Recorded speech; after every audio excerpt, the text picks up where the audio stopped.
সোমবার ৯ ডিসেম্বর ভারত এবং বাংলাদেশের বিদেশ সচিবদের বৈঠক অনুষ্ঠিত হয় ঢাকায়। কিন্তু তার আগেই রবিবার ৮ই ডিসেম্বর বাংলাদেশের রাজধানী ঢাকার রাজপথে বিশাল মিছিল করল বিএনপি। খালেদা জিয়ার দলের সদস্যরা বিশাল মিছিল করে রবিবার ভারতীয় দূতাবাসের দিকে যাত্রা করে। তবে নিরাপত্তার খাতিরে দূতাবাসের কাছে পৌঁছানোর আগেই তাদের আটকে দেয় পুলিশ। এরপর বিএনপির একটা প্রতিনিধি দল ভারতীয় দূতাবাসে গিয়ে শেখ হাসিনা সম্পর্কে একটা স্মারকলিপি তুলে দেন আধিকারিকদের হাতে। স্মারকলিপিতে ভারতের শেখ হাসিনার নিরাপদ আশ্রয়ের বিষয়টা নিয়ে উদ্বেগ প্রকাশ করা হয়েছে। প্রসঙ্গত বলি, রবিবারের বিএনপির এই মিছিলে ছিল মূলত ৩টি শাখা।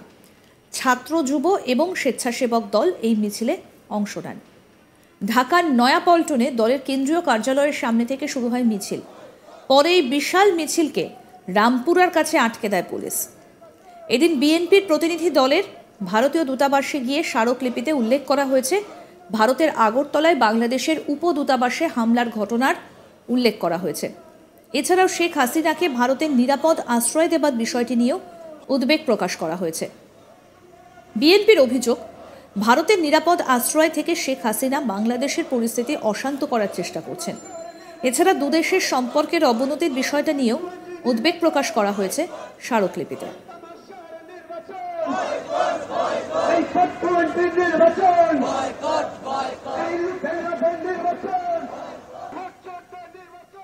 এদিকে নিজেদের দেশের অর্থনৈতিক হাল বেশ খারাপ।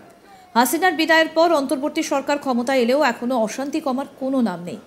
সংখ্যালঘু হিন্দুদের নিরাপত্তা নেই। সনাতনী প্রতিবাদী সাধু চিন্ময় কৃষ্ণ দাসকে কোনো বিচার ছাড়াই জেলে দেবার ঘটনায় ঘরে বাইরে প্রবল সমালোচনা শুরু হয়ে গিয়েছে। সেই বাংলাদেশের এক নেতার মুখে শোনা গেল কার্যত পাগলের প্রলাপ। তাকে বলতে শোনা গিয়েছে, ইন্ডিয়ানরা মনে করেছে আমরা বাঁশ ঝাড়ে থাকি। এরপরই তাকে বলতে শোনা যায় বাংলাদেশে ১০০% স্যানিটাইজেশন আছে, কিন্তু ইন্ডিয়ায় মাত্র ৬০% স্যানিটাইজেশন হয়েছে। কলকাতা থেকে দিল্লি যাবার পথে দেখা যায় ঝোপের রেল লাইনের ধারে টয়লেট করছে।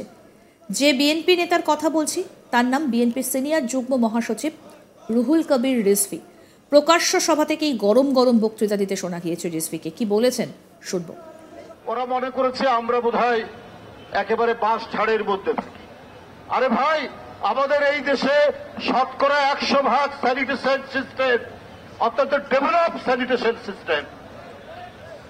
কেউ বাঁশ ঝাড়ে যায় না, কেউ রেল লাইনের ধারে টয়লেট সারে না।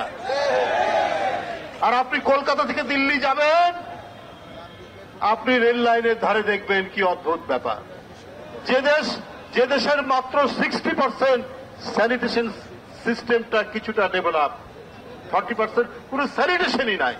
উন্মুক্ত প্রান্তর ছাড়া আপনার কোনো ব্যবস্থা নেই। তো তারা কিসের অহংকার করে? ওরা আসলে ভয়ঙ্কর রকমের সম্প্রদায়। ঘৃণা ছাড়া, অন্যের প্রতি অসূয়া ছাড়া, ভিন্ন ধর্মের প্রতি তারা প্রতিহিংসা দেখানো ছাড়া ওদের আর রাজনীতি নেই। ওদের রাজনীতি শেষ হয়ে গেছে। তাই এখন পেয়েছে শেখ হাসিনাকে। শেখ হাসিনা পলাতক, বাংলাদেশ ছেড়ে তাকে চলে যেতে হয়েছে। একমাত্র দিল্লির আশীর্বাদে ১৫-১৬ বছর তাকে টিকে থাকতে হয়েছে।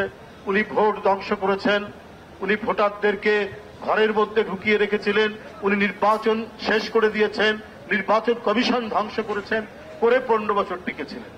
তো আপনারা যদি গণতান্ত্রিক রাষ্ট্র হন, আপনারা যদি সেকুলার রাষ্ট্র হন, আপনার নিজের দেশের জনগণ ভোট দিতে পারে, ইচ্ছামতো সরকার পরিবর্তন করতে পারে। কিন্তু বাংলাদেশে যাকে আপনারা সমর্থন করেন, সেই শেখ হাসিনা বাংলাদেশের মানুষকে বন্দী এবং কৃতদাস করে রেখেছিল। অবশ্যই প্রথম নয়, এর আগেও অন্য এক সভায় তিনি বলেছেন বাংলাদেশের কলকাতায় না এলে নাকি বন্ধ হয়ে যাবে নিউ মার্কেট সহ শপিং মলগুলো। এছাড়া কলকাতায় বাংলাদেশিরা ট্রিটমেন্ট করতে না এলে নাকি কলকাতার হাসপাতালগুলিও বন্ধ হয়ে যাবে। ব্যবসা বাণিজ্য সব নাকি লাটে উঠবে শহরে। রীতিমতো হাস্যকর দাবি করেছেন বাংলাদেশের রাজনৈতিক দল বিএনপির সিনিয়র এক নেতা। প্রকাশ্য সভা থেকে এই মন্তব্য করেছেন। এখানেই শেষ নয়, এই নেতার কথায় বাংলাদেশিরা যদি ভারতে ট্রিটমেন্ট করাতে না আসে তাহলে নাকি কলকাতার হাসপাতালগুলো বন্ধ হয়ে যাবে। এবং তিনি বলছেন দেশের মা বোনেরা টাঙ্গাইল খাদির তৈরি শাড়ি পরবেন, ভারতের তৈরি শাড়ি পরবেন না। তার নিদান হাসিনার জন্য যারা মায়া কান্না কাঁদেন তারা আর যাই হোক বাংলাদেশের বন্ধু হতে পারে না। কি বলছেন রিজভী শুনবো। আরে আমরা যদি ভারতে চিকিৎসা করতে না যাই, ওদের হাসপাতাল বন্ধ হয়ে যাবে। আমরা যদি ওখানে কেনাকাটা করতে না যাই, ওদের নিউ মার্কেট বন্ধ হবে, ওদের সুপার মার্কেট বন্ধ হবে, ওদের দোকান পাট কলকাতা এবং আশেপাশে ব্যবসা বাণিজ্য চলবে না। হাসিনার জন্য যারা মায়া কান্না কাঁদে তারা বাংলাদেশের বন্ধু হতে পারে না, বাংলাদেশের জনগণের বন্ধু হতে পারে না, তারা এই দেশের কোনো মঙ্গল কামনা করতে পারে না। সুতরাং আজকে আমরা প্রত্যেকেই ভারতের পণ্য বর্জন করবো না। আজকে আমার মা বোনেরা বাংলাদেশের টাঙ্গাইলের শাড়ি পরবে, খাদির শাড়ি পরবে। আমার মা বোনেরা বাংলাদেশের তৈরি যে তাঁত, সেই তাঁতের শাড়ি পরবে। ভারতের কোনো শাড়ি কিনবে না,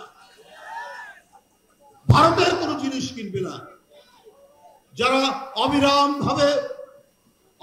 ভাবে যারা আমাদের বিরুদ্ধে মিথ্যাচার করছে, আমাদের দেশ দখল করতে চায়, চট্টগ্রামকে ছিনিয়ে নিতে চায়, তারা কখনো বাংলাদেশের বন্ধু হতে পারে না।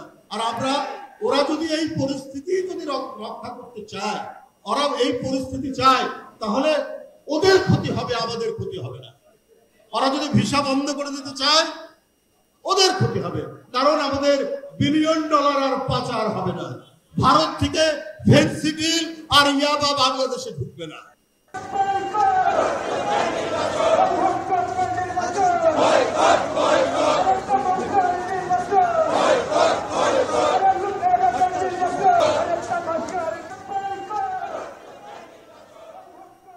সোমবার 9 ডিসেম্বর ভারত এবং বাংলাদেশের বিদেশ সচিবদের বৈঠক অনুষ্ঠিত হয় ঢাকায়। কিন্তু তার আগেই রবিবার 8 ডিসেম্বর বাংলাদেশের রাজধানী ঢাকার রাজপথে বিশাল মিছিল করল বিএনপি। খালেদা জিয়ার দলের সদস্যরা বিশাল মিছিল করে রবিবার ভারতীয় দূতাবাসের দিকে যাত্রা করে। তবে নিরাপত্তার খাতিরে দূতাবাসের কাছে পৌঁছানোর আগেই তাদের আটকে দেয় পুলিশ। এরপর বিএনপির একটা প্রতিনিধি দল ভারতীয় দূতাবাসে গিয়ে শেখ হাসিনা সম্পর্কে একটা স্মারকলিপি তুলে দেন আধিকারিকদের হাতে। স্মারকলিপিতে ভারতের শেখ হাসিনার নিরাপদ আশ্রয়ের বিষয়টা নিয়ে উদ্বেগ প্রকাশ করা হয়েছে। প্রসঙ্গত বলি, রবিবারের বিএনপির এই মিছিলে ছিল মূলত 3টে শাখা। ছাত্র, যুব এবং স্বেচ্ছাসেবক দল এই মিছিলে অংশ নেয়। ঢাকার নয়াপল্টনে দলের কেন্দ্রীয় কার্যালয়ের সামনে থেকে শুরু হয় মিছিল। পরে এই বিশাল মিছিলকে রামপুরার কাছে আটকে দেয় পুলিশ। এদিন বিএনপির প্রতিনিধি দলের ভারতীয় দূতাবাসে গিয়ে স্মারকলিপিতে উল্লেখ করা হয়েছে, ভারতের আগরতলায় বাংলাদেশের উপদূতাবাসে হামলার ঘটনার কথা উল্লেখ করে বলা হয়েছে, এছাড়াও শেখ হাসিনাকে ভারতে নিরাপদ আশ্রয় দেওয়ার বিষয়টা নিয়ে উদ্বেগ প্রকাশ করা হয়েছে।